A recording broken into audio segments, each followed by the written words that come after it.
नमस्कार, मैं हूं संजय शर्मा। आप देख रहे हैं 4 PM न्यूज नेटवर्क। रोज शो करता हूं अभय दुबे जी के साथ। आज मैंने बहुत सारी मजेदार बातें पूछी। मैंने पूछा कि सेंगोल लगा हुआ है पार्लियामेंट में और विपक्ष कह रहा है ये राजशाही का प्रतीक है, तो क्या विपक्ष इतना ताकतवर है कि क्या वो उसको हटवा देगा?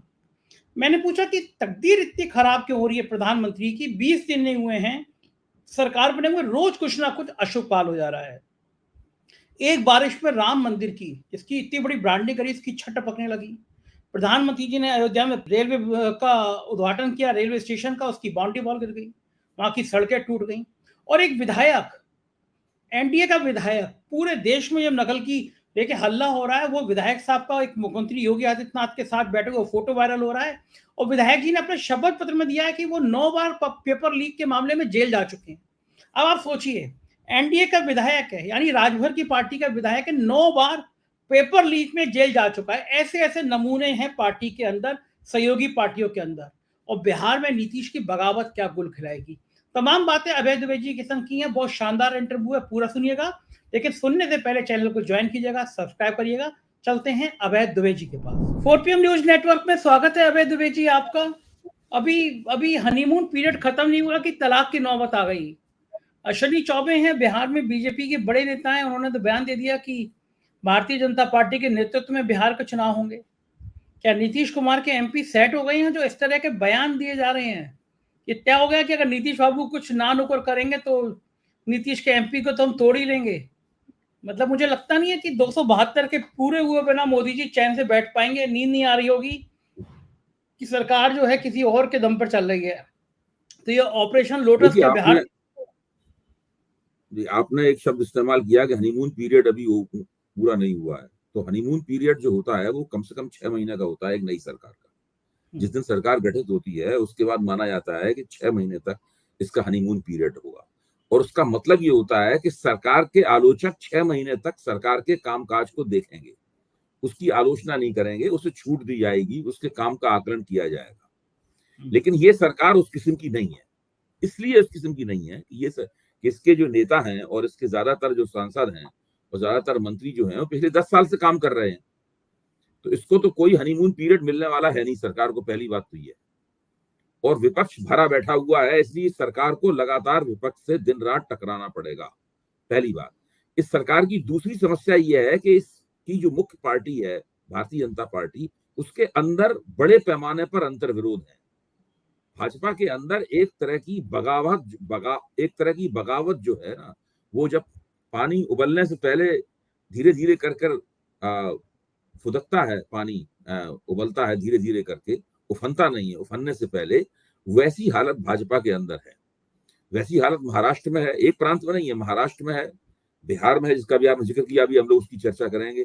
उत्तर प्रदेश में बहुत बड़े पैमाने पर है वो हालत, राजस्थान में वो हालत है। आप और जहां जहां भारतीय जनता पार्टी चुनाव जीती है वहां भी भीतर उसकी असंतोष है।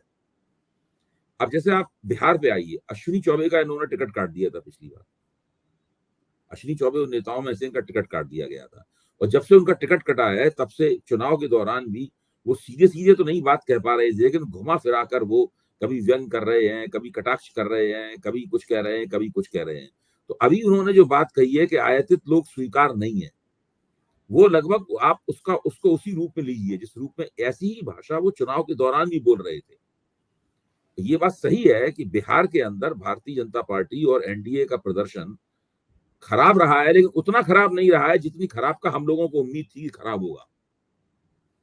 मतलब तेजस्वी यादव की पार्टी ने बहुत अच्छा प्रदर्शन किया, लेकिन उतना नहीं जीत पाई जितना उससे जीतने की उम्मीद थी।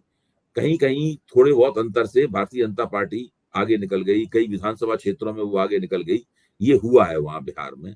लेकिन सब लोग ये भी महसूस कर रहे हैं कि बिहार में तेजस्वी यादव विधानसभा चुनाव में बिल्कुल दूसरा रंग दिखाएंगे, और ज्यादा संभावना यही है कि विधानसभा चुनाव में वो बाजी को पूरी तरीके से पलट दें।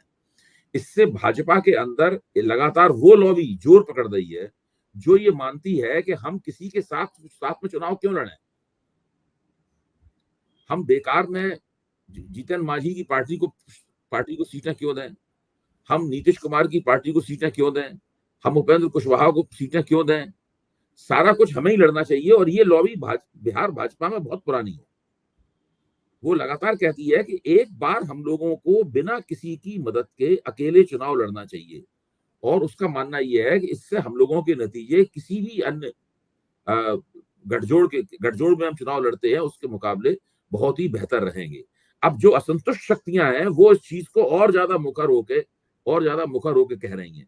तो जैसे ही वो ये बात मुखर होके कहती हैं, इसका सीधा असर जो भाजपा के बाद में जो सबसे बड़ा दल है बिहार में एनडीए का, जनता दल यूनाइटेड, उसके ऊपर पड़ता है।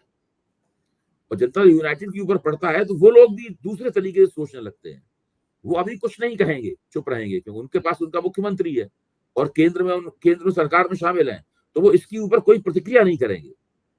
मोटे तौर पे वो चुप रहना पसंद करेंगे। लेकिन जैसे ही अश्विनी चौबे ने ये कहा होगा और इसके समर्थन में जो बातें हमें नहीं सुनाई पड़ी हैं, लेकिन बिहार में पहले से हो रही होंगी, और जनता यूनाइटेड को सारी बातें सुनाई पड़ रही होंगी, वहां भी आपसी वहां पे मीटिंग बिस्कॉट वगैरह शुरू हो गई होगी। तो भारतीय जनता पार्टी का एक बड़ा संकट तो यही है कि जो विपक्ष है उसको कोई 6 महीने का हनीमून पीरियड देने नहीं जा रहा है। और दूसरा बड़ा संकट उसके लिए यह है कि उससे अपने अंदर कैसे वो एकता कायम रखे। एक तो गठजोड़ के लिए गठजोड़ की जरूरत है, और अकेले पार्टी को बड़ा बनाने, सत्ता प्राप्त करने और किसी भी क्षेत्रीय दल की उपेक्षा करने की जो भाजपा की स्थापित महत्वाकांक्षा है, घोषित महत्वाकांक्षा है, उस घोषित महत्वाकांक्षा को किसी तरीके से पूरा करने की कोशिश। तो इन दो चक्की के पाटों के बीच में इस समय भाजपा पिस रही है एक तरह से। अच्छा, लेकिन बिहार से शुरुआत हुई थी, आपको याद होगा ना, जेपी नड्डा ने कहा था कि ये जो रीजनल पार्टी हैं इनको खत्म करना है। जी। तो वो उसी की शुरुआत है कि रीजनल पार्टी खत्म हो जाए। हाँ, अब इसमें हाँ बिल्कुल नहीं, वो तो ये तो कहने की बातें हैं। वो जमाना चला गया जिस वजह से उन्होंने ये बात कही थी, तो उन्हें लग रहा था कि हम इसी तरीके से लगातार आगे बढ़ते जाएंगे। अभी हमारी 303 सीटें हैं, फिर अगले चुनाव में 325 या 350 होंगी। इस तरह हम अकेले ही बढ़ते चले जाएंगे। फिर एक वक्त हमें किसी भी क्षेत्रीय पार्टी की जरूरत नहीं पड़ेगी, और क्षेत्रीय पार्टियां रहेंगी नहीं, क्योंकि हम उनका पूरा स्पेस जो है उसका अतिक्रमण कर लेंगे, हम उसका सारा स्पेस झपट लेंगे। ये उन्होंने भाजपा ने ऐसा सब जगह किया भी है। अब समस्या क्या है? समस्या ये है कि बिहार में जो आला कमान है भारतीय जनता पार्टी का, वो ये मानता है कि भले ही स्थानीय नेता कोई भी दावा क्यों ना करते रहे, बिहार में भारतीय जनता पार्टी के पास में अति पिछड़ों का वोट नहीं है। अति पिछड़ों का वोट अभी भी काफी हद तक नीतीश कुमार के साथ है, और ये लोकसभा चुनाव में साबित हुआ है। यहां तक कि उम्मीद की जाती थी कि अति पिछड़े तेजस्वी यादव को वोट देंगे, तो अति पिछड़ों ने उस तरह से तेजस्वी यादव को वोट नहीं दिया जिस तरीके से विपक्ष को उम्मीद थी। कहीं मिला, लेकिन ज्यादातर जगहों पर नहीं मिला। यही वजह है कि एनडीए वहां पर, देखिए, उत्तर प्रदेश में अति पिछड़ों ने भाजपा को छोड़ दिया, वो अखिलेश के साथ चले गए। इसलिए उत्तर प्रदेश में देखिए आपका भाजपा बुरी तरीके से चुनाव हार गई। तो ये एक समस्या है। बिहार में भारतीय जनता पार्टी अभी भी ऊंची जातियों की पार्टी है।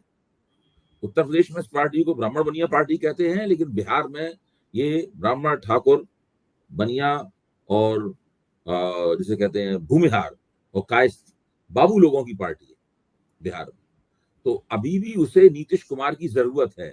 ये आला कमान का विश्लेषण है। इसीलिए मंचों पर आपको नीतीश कुमार और नरेंद्र मोदी बिल्कुल आपस में चिपके हुए नजर आते हैं एक दूसरे से। हाथ देखने लगते हैं, कोई किसी को हाथ पकड़ रहा है, कोई किसी का पैर पकड़ रहा है। ये सब ड्रामेबाजी जो मंचों पर चल रही है, क्यों चल रही है? इसीलिए चल रही है क्योंकि आला कमान को लगता है कि नीतीश कुमार के बिना हम बुरी तरीके से हार जाएंगे। इस लिहाज से आला कमान का आकलन और बिहार के स्थानीय नेतृत्व का आकलन, इन दोनों आकलनों के बीच में मतभेद है। जो सुशील मोदी थे, सुशील मोदी आला कमान जो आकलन कर रहा है उस आकलन का समर्थन करते थे। इसीलिए उनकी कोशिश होती थी कि नीतीश कुमार लगातार एनडीए में बने रहे, भाजपा के साथ बने रहे, तो उनके जरिए आला कमान ऑपरेट करता था। अब समस्या यह है कि बिहार में सुशील मोदी तो रहे नहीं, और बिहार में भारतीय जनता पार्टी के पास कोई एक ऐसा नेता नहीं है जैसे राष्ट्रीय स्तर पर नरेंद्र मोदी है, या मान लीजिए कर्नाटक में येदियुरप्पा है। तो उस किस्म का बिहार में भाजपा के पास कोई नेता नहीं। वैसे भी बिहार के पास हर प्रदेश में क्षेत्रीय नेताओं का बड़ा अभाव है। स्थानीय स्तर पर पूरी भाजपा का नेतृत्व करने वाले बहुत अच्छे, पावरफुल, मजबूत सूबेदार जो किसी जमाने में भाजपा के पास होते थे, जैसे कि राजस्थान में भैरव सिंह शेखावत, उनके बाद वसुंधरा राजे सिंधिया, अब तो वसुंधरा राजस्थान में भी उनके पास कोई नेतृत्व नहीं रहा। भजनलाल शर्मा को कौन नेता मानता है? इसी तरह मोहन यादव को मध्य प्रदेश में कौन नेता मानता है? शिवराज सिंह चौहान को लोग नेता मानते थे, उनको तो आपने मध्य प्रदेश की राजनीति से रिजेक्ट कर दिया, बाहर निकाल दिया। तो भाजपा के साथ बड़ी समस्या ये है कि स्थानीय स्तर पर भाजपा के पास नेता नहीं है, और इस चीज को नरेंद्र मोदी के इस आग्रह ने और बल प्रदान किया है, इस खामी को, कि हर चुनाव मेरे नाम पर लड़ा जाएगा। ये 3 चुनाव जो लड़े जाने वाले हैं, अब हरियाणा में कौन नेता है? क्या हरियाणा में सैनी स्थानीय स्तर पर नेता है? वो भाजपा का भी जनाधार है, उसकी भी नुमाइंदगी नहीं करते। हाँ, सही बात है। तो होता है कि जो विपक्ष का जनाधार होता है उसके भी एक हिस्से की नुमाइंदगी करता है। सैनी की स्थिति यह है कि अपनी बिरादरी को छोड़ के उन्हें कोई नेता नहीं मानता है। हाँ, ये समस्या तो है उनके साथ में। अच्छा, बिहार में अबे जी, बिहार में बिहार की बात करते हैं। नीतीश कुमार की बड़ी इच्छा है कि चुनाव जल्दी करा लिया जाए। उन्हें भरोसा नहीं है कि कैसे ऐसे सरकार चलेगी तब क्या स्थिति होगी, और बीजेपी वहां चाहती नहीं है कि चुनाव जल्दी हो। क्या लगता है, ऐसे पेच क्या है, क्यों नीतीश कुमार इतनी जल्दी वहां चुनाव कराना चाहते हैं? साल भर मोटा मोटा होगा अभी तो।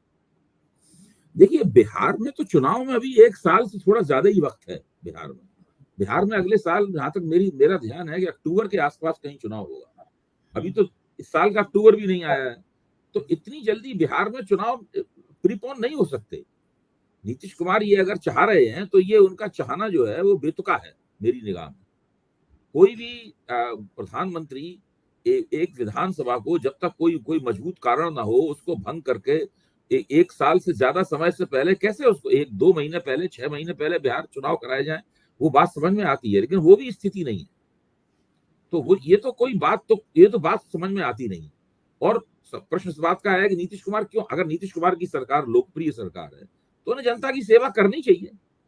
और क्या, 1 साल और करे, उसके बाद चुनाव करा लें और ज्यादा सेवा कीजिए ताकि आपको ज्यादा वोट मिले। देखो, ठीक बात है। इसका मतलब ये है कि उनको लग रहा है कि कहीं ना कहीं एंटी इनकम्बेंसी है।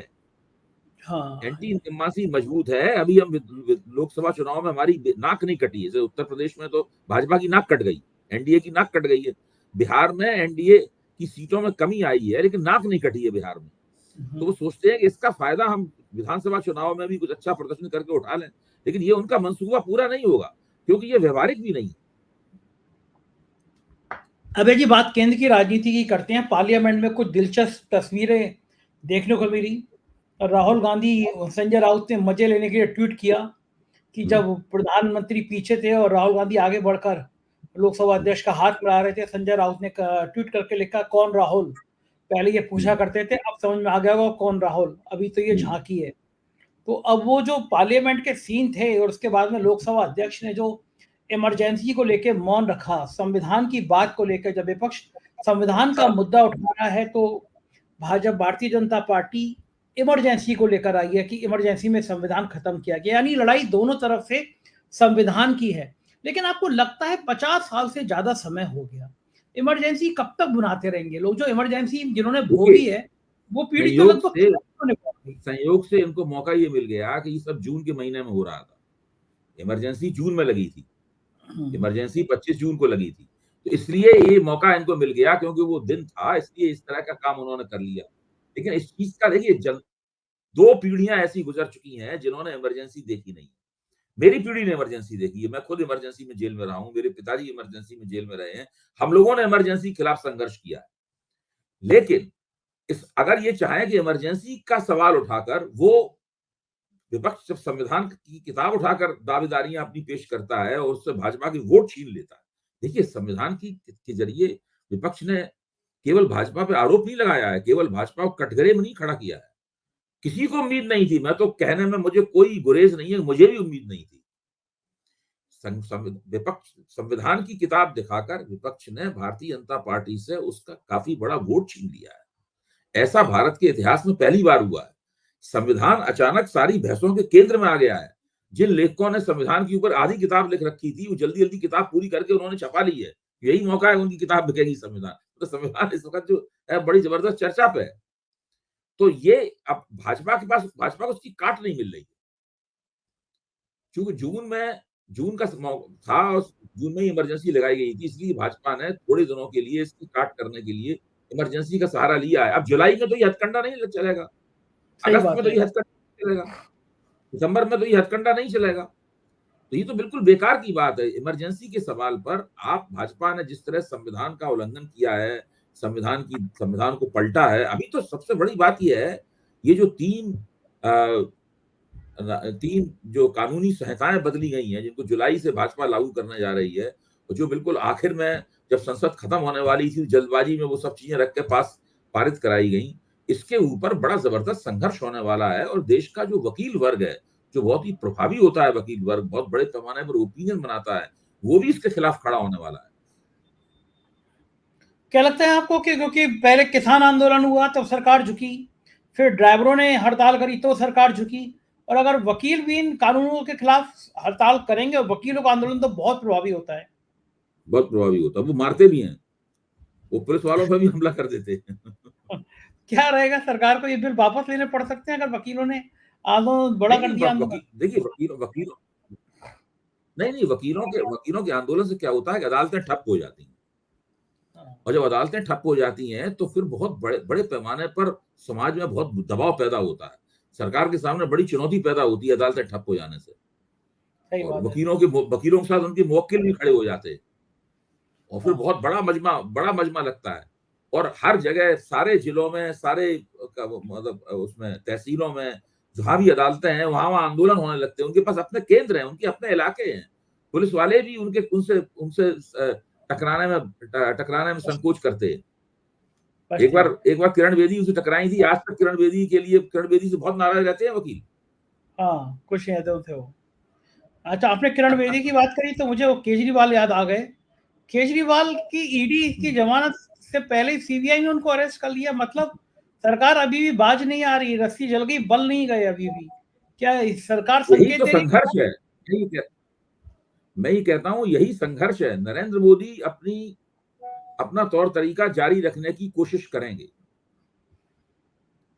ये झांकी है नरेंद्र इस बात मोदी की। अपना तौर तरीका जारी रखने की कोशिश करेंगे, और विपक्ष को कदम कदम पर उसका जवाब देना पड़ेगा, कड़ा विरोध करना होगा, और उनकी हर चाल की काट करनी होगी। आज विपक्ष 2024 के लोकसभा चुनाव के पहले कई गुना ज्यादा शक्तिशाली है, और वो अगर ठीक से योजनाबद्ध तरीके से चले और एक दूसरे का हाथ पकड़े रहे, और वो जो स्थानीय स्तर पर राजनीतिक अंतर्विरोध होते हैं, उन अंतर्विरोधों को अपने आड़े ना आने दे, तो वो इन सब चालों को काट देगा। ये सब बहुत मामूली बातें पहले से लगभग हम लोग सब लोग जानते थे कि जैसे ही सरकार को लगेगा कि नरेंद्र मोदी की पीएमएलए में जमानत, सॉरी, अरविंद केजरीवाल की जैसे ही पीएमएलए में जमानत होने वाली है, वैसे ही सीबीआई उनको गिरफ्तार कर लेगी। ये बात बहुत पहले से चल रही थी, इसलिए इस खबर से मुझे कोई ताज्जुब नहीं हुआ। और इस बात को केजरीवाल और उनके जो रणनीतिकार हैं वो भी सब समझे हुए थे। इसीलिए उन्होंने फुर्ती से देखिए अपनी जो जमानत की अर्जी लगा रखी थी सुप्रीम कोर्ट ने, उसको वापस ले ली, ताकि वो उस जमानत की अर्जी को नए सिरे से नई परिस्थितियों की रोशनी में फिर से लागू कर सकें। अगर वो मान लीजिए जमानत पे बाहर भी निकल आते, जब राउज एवेन्यू कोर्ट ने दी, तो बाहर सीबीआई गिरफ्तार कर लेती। ये अरविंद केजरीवाल से इतनी बुरी तरह नाराज क्यों है, क्यों चिड़े हुए इतना ज्यादा प्रधानमंत्री?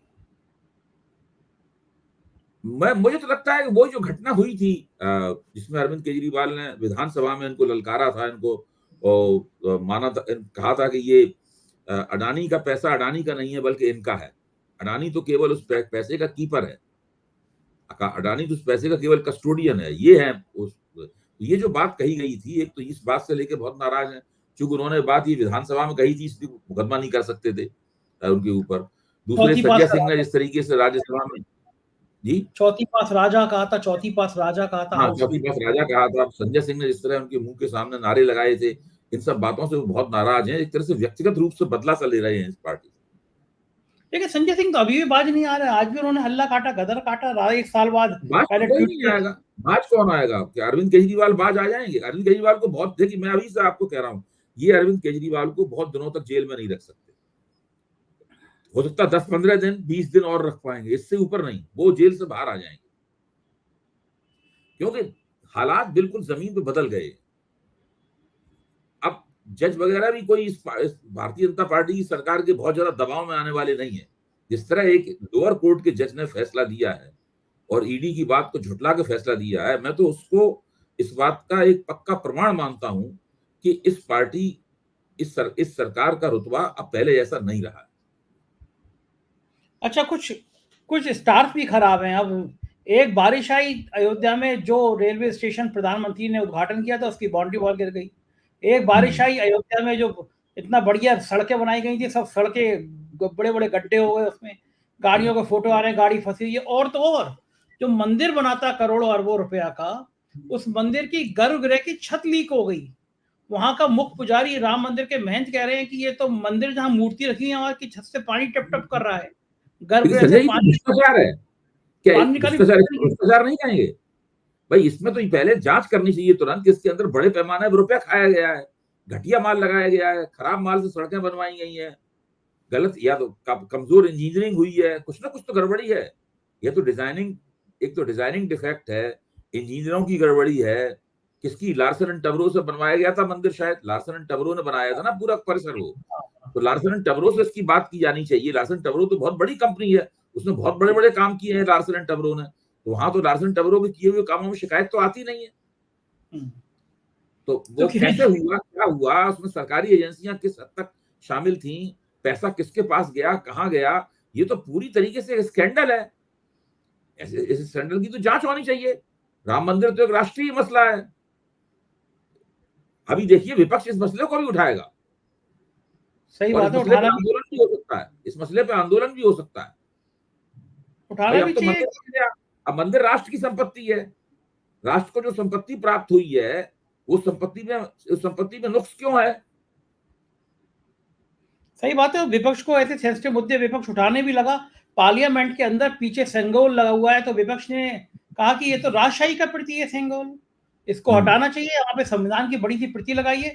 आर के चौधरी हैं एक member of parliament Samajwadi party के, मोहनलाल सर, उन्होंने चिट्ठी लिख दी कि सेंगोल जो है तो राजशाही का प्रतीक है। पार्लियामेंट के अंदर राजशाही चली गई, तो राजशाही के प्रतीक को हम क्यों लगाएं? ऐसे ऐसे विवाद भी खड़े हो गए। बिल्कुल ठीक किया।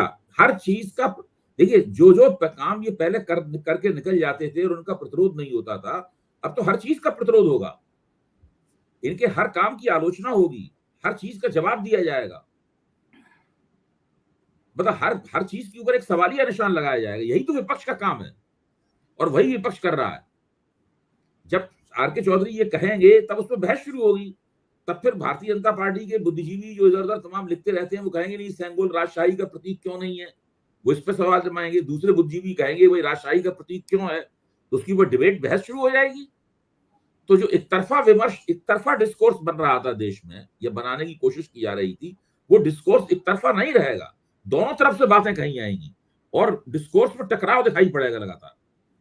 सेंगोल को लेकर तो प्राइम मिनिस्टर लंबा लंबा लेट गए थे। उसको याद होगा, आपको तस्वीर वायरल हुई थी, सेंगोल के आगे लेट गए थे, हवाई जहाज से वो पंडित बुलाए गए थे बड़े बड़े। सेंगोल लगा देने से वो दक्षिण भारत में चुनाव जीत जाएंगे, तमिलनाडु में उनकी पार्टी खड़ी हो जाएगी। हाँ, इसीलिए पूरा ही नाटक किया जा रहा था सेंगोल वाला। अच्छा, मैं कह रहा हूँ ना, कोई स्टार खराब हो रहे हैं। अभी कोई मतलब नहीं था। यूपी का नकल मामला जब इतना ज्यादा चल रहा है, नीट का मामला, तो आज सुबह से एक मुख्यमंत्री जी का, योगी आदित्यनाथ का फोटो वायरल हो रहा है। सामने वो राजभर की पार्टी के विधायक से बात कर रहे हैं, बेरी राम नाम शायद है उनका, विधायक जी का।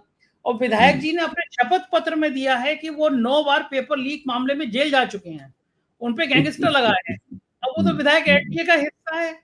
अब वो राजभर की पार्टी, मजे की बात है, अवैध जी मुख्तार अंसारी का बेटा भी एनडीए का हिस्सा है राजभर की पार्टी से। और ये विधायक जो 9 बार पेपर लीक में जेल गए हैं, जिन पे गैंगस्टर लगा है, अब वो मुख्यमंत्री के सामने बात कर रहे हैं, ये फोटो वायरल हो रहा है। अब बताइए, जो बार पेपर लीक का जो सरगना है वो पार्टी का हिस्सा है, एनडीए का हिस्सा है, तो ये किस मुंह से पेपर लीक रोकने की बात कर लेंगे? देखिए, यही इसीलिए कह रहा हूं कि माहौल बिल्कुल बदल गया है, परिस्थिति पूरी तरीके से बदल गई है। मोदी जी की तरफ से और उनके समर्थकों की तरफ से कोशिश ये की जा रही है कि चुनाव होना था, वो हो चुका है, लेकिन हालात बिल वैसे के वैसे ही है। मोदी जी प्रधानमंत्री हैं और वो देश विदेश के ऊपर हुकूमत कर रहे हैं, लेकिन विपक्ष लगातार ये दिखाने की कोशिश कर रहा है कि अब वो बात नहीं रही है। मोदी जी प्रधानमंत्री जरूर बन गए हैं, अब वो भारतीय जनता पार्टी की बहुमत वाली सरकार के प्रधानमंत्री नहीं है, बल्कि भारतीय जनता पार्टी अल्पमत में है और वो एनडीए सरकार के प्रधानमंत्री हैं, और उनको भारतीय जनता पार्टी के संसदीय दल ने अभी तक सांसद अपना नेता भी नहीं चुना है औपचारिक रूप से। मीटिंग भी नहीं हुई है अभी तो। मीटिंग भी नहीं हुई है। तो ये तो कभी भी कोई सवाल उठा सकता है। बहुत से बुद्धिजीवियों ने सवाल भी लिखना शुरू कर दिया है कि भाई राष्ट्रपति ने ये बात क्यों नहीं पूछी उनसे, उन्हें सरकार बुलाने के लिए न्योता देने से पहले उन्होंने ये बात क्यों नहीं पूछी। ये चीज जो है वो ये सवाल उठने लगा है, और धीरे धीरे करके ये आवाज और बुलंद होगी। अच्छा, बुला क्यों नहीं रहा? डर लग रहा है बीजेपी संसदीय दल की। भाजपा के सांसदों की बैठक करके नरेंद्र मोदी को नेता चुनना पड़े, ये भी परिस्थिति आ सकती है। अच्छा, उन्हें डर क्यों लग रहा है? मतलब उनको डर ये लग रहा है कि बीजेपी संसदीय दल की बैठक में कुछ गड़बड़ हो। हड़बड़ाहट इसलिए, मेरा मानना है कि संसदीय दल की बैठक करते तो उसमें नरेंद्र मोदी को नेता चुन लिया जाता, ऐसी बात नहीं। मैं नहीं मानता हूं कि वह नेता नहीं चुना जाता, उनको नेता चुन लिया जाता। उनको डर ये था कि कोई बीच में ये ना पूछने लगे कि भाई आपकी सीटें क्यों आई, हार के कारणों पर प्रकाश डालिए। हाँ, पार्टी संसदीय दल की बैठक में, हाँ, बैठक हो ही सकता था, कोई एक खड़ा हो जाता। राष्ट्रीय स्वयंसेवक संघ के प्रति वफादारी रखने वाले बहुत से सांसद हैं, वो 240 सांसदों में वो भी बहुत से हैं, काफी होंगे मेरे ख्याल से, तो वो भी खड़े हो सकते थे। तो उसमें काफी, इसको एम्ब्रेसिंग मूवमेंट कहते हैं, शर्मिंदगी वाले पहलू जो है वो आ जाते, फिर मीडिया उनको ले उड़ता, उनकी चर्चाएं होने लगती, सोशल मीडिया में उन बातों पे बहस होने लगती। इस सबसे, और जब वो ऐसा अगर होता तो जो उनके गठजोड़ सहयोगी हैं उनके ऊपर भी असर पड़ता है। उनको लगता है नरेंद्र मोदी पूरी तरह कंट्रोल में नहीं है। बिल्कुल सही बात है, नरेंद्र मोदी की पार्टी में पूरी तरह नियंत्रण नहीं है, सीटें कम होने से नियंत्रण उनका हिल गया है। तो बहुत बुरी छवि हो जाती है इनकी। उससे बचने के लिए ये तकड़म की गई। तो अबे जी, एक आखिरी सवाल, ऐसा क्या अपशगुन हो गया है? 20 दिन नहीं हुए, रोज एक न एक फजीते वाली बात हो जाती है बीजेपी के लिए, क्या हो गया ये? देखिए, बीजेपी का जो दुर्भाग्य है, इसको अब अपशगुन कह रहे हैं, और बीजेपी की जो सीटें कम हुई हैं पिछले 10 साल में, जिस तरह उन्होंने सरकार बनाई है, ये सब उसका चलाई है, ये उसका संचित परिणाम है। उस 10 साल में बीजेपी की सरकार के चेहरे पे उसकी खामियां लिखी हुई हैं। इन्होंने लोकतंत्र की जो दुर्गत की है, संविधान की जो दुर्गत की है, संसदीय परंपराओं और मर्यादाओं की जो धज्जियां उन्होंने उड़ाई हैं, और लोकतंत्र की आड़ में 56 इंच के सीने की जो निरंकुशता इन्होंने स्थापित की है, ये उसका नतीजा है। एक एक करके देखिए, सबको सबके कर्मों का फल भोगना पड़ता है। भाजपा ने पिछले 10 साल में किया है, वो समय आ गया है कि जब बार बार इनको दिक्कतों का सामना करना पड़ेगा। बहुत बहुत शुक्रिया अवैध जी, इतनी सारी और बढ़िया बातें करने के लिए। तो ये थे अवैध जी, और मुझको यकीन है ये सारी परिचर्चा आपको बहुत अच्छी लगी होगी। मुझे अपनी राय से जरूर अवगत कराइएगा। शुक्रिया, थैंक यू।